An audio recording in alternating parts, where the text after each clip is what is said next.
দই বসাবো, সেটা একটু শেয়ার করতে চাচ্ছি, দেখি কেমন হয়। আমার মা সবসময় বাড়িতে বসাইতেন, আমরা কখনো আগেকার দিনে আসলে কেউ তো দই কিনে খাইতো না, সবাই বাড়িতে করতো এগুলি। যাই হোক, আমি এখানে গুঁড়া দুধ নিয়েছি 1 কাপ, নিয়ে এটা জ্বালিয়ে নিয়েছি এবং ঠান্ডা করার পালা, একটু ঠান্ডা হইলে তারপর আমি এটাকে একটা বসিয়ে দেব। আর এখানে যেটা করছি,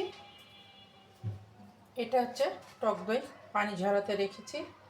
এই যে কতটুকু দেখাইতে পারতেছে সেটা জানি না, পানিটা ঝরিয়ে গেলে আমি এখন এইটার ভিতরে দিয়ে দেব। এই বলটা আমি নিয়েছি, এটা এখন এটার ভিতরে একটু বসিয়ে দেবো। এটা এই যে পানি ঝরেও গিয়েছে, আলহামদুলিল্লাহ। দেখা যাক এখন কী হয়, আমি একটু ভালো করে মিলিয়ে নেব। আল্লাহ বিসমিল্লাহ।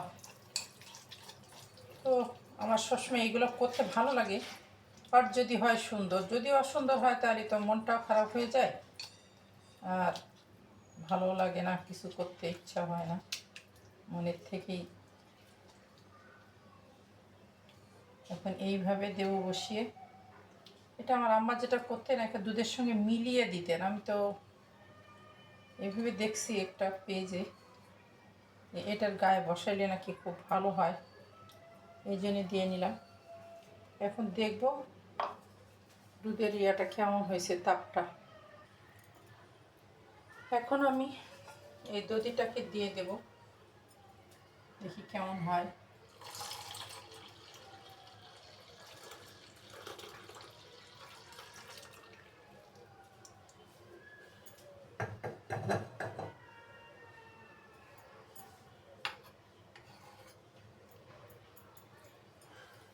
এখান থেকে দিলাম একটু ফেনা ফেনা হওয়ার জন্য।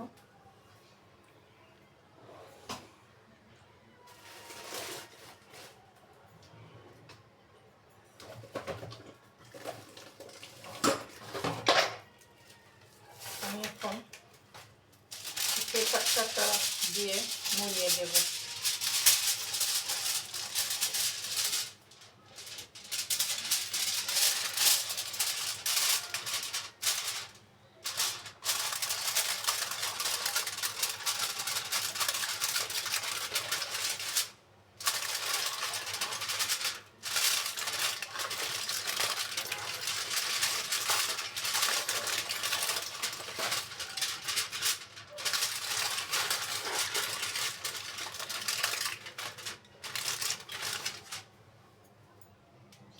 কতক্ষণের জন্য এটা রাখতে হবে? হয়তো 2-3 ঘন্টার মতো রেখে দেবো। আল্লাহ হাফেজ।